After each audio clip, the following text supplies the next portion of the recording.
Delhi liquor scam కేసులో CM Kejriwal అరెస్టుపై స్పందించారు సామాజికవేత్త అన్నా హజారే. కేజ్రీవాల్ తప్పు చేశారని అందుకే అరెస్ట్ అయ్యారన్నారు. తనతో కలిసి లిక్కర్కు వ్యతిరేకంగా మాట్లాడిన కేజ్రీవాల్ లిక్కర్ పాలసీలు చేశారంటూ ఆరోపించారు.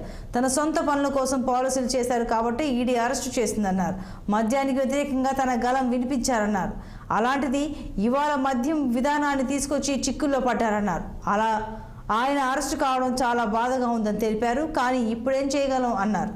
చట్టం ప్రకారం ఏది జరిగినా ఎదురు చెప్పలేమని హజారే పేర్కొన్నారు. 2011లో హజారే నేతృత్వంలో అవినీతి వ్యతిరేక ఉద్యమం జరిగింది. ఈ పోరాటం నుంచి ఆమ్ ఆద్మీ పార్టీ ఆవిర్భవించింది. హజారే మాత్రం మొదటి నుంచి పార్టీకి దూరంగా ఉంటూ వచ్చారు. పలు అంశాల్లో బహిరంగంగానే విమర్శలు గుప్పించారు. కానీ ఆయనకు కేజ్రీవాల్ ఎలాంటి కౌంటర్లు ఇచ్చేవారు కాదు. ఢిల్లీ మద్యం విధానం గురించి అన్నా హజారే గతంలోనూ తీవ్ర అసహనం వ్యక్తం చేశారు. ఈ మేరకు తన బాధను వివరిస్తూ 2022లో సీఎం కేజ్రీవాల్కు లేఖ కూడా రాశానన్నారు. మీరు ముఖ్యమంత్రిగా బాధ్యతలు చేపట్టిన తర్వాత నేను రాస్తున్న మొదటి లేఖ ఇది. కేజ్రీవాల్తో కలిసి పనిచేసేందుకు సిగ్గుపడుతున్నానంటూ హజారే కామెంట్స్ చేశారు. जो मेरे साथ काम करता था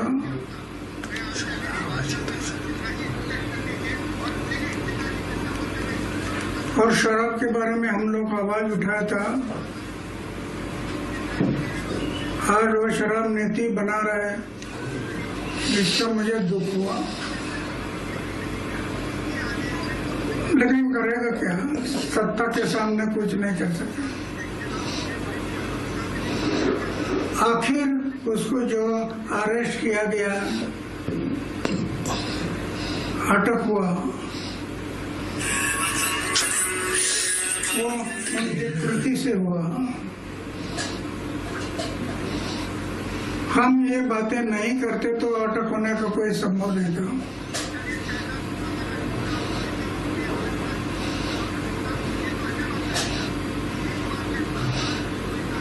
तो जो अटक हुआ है, अभी कानून के तौर पर जो होगा वो होगा, वो सरकार देखेगी।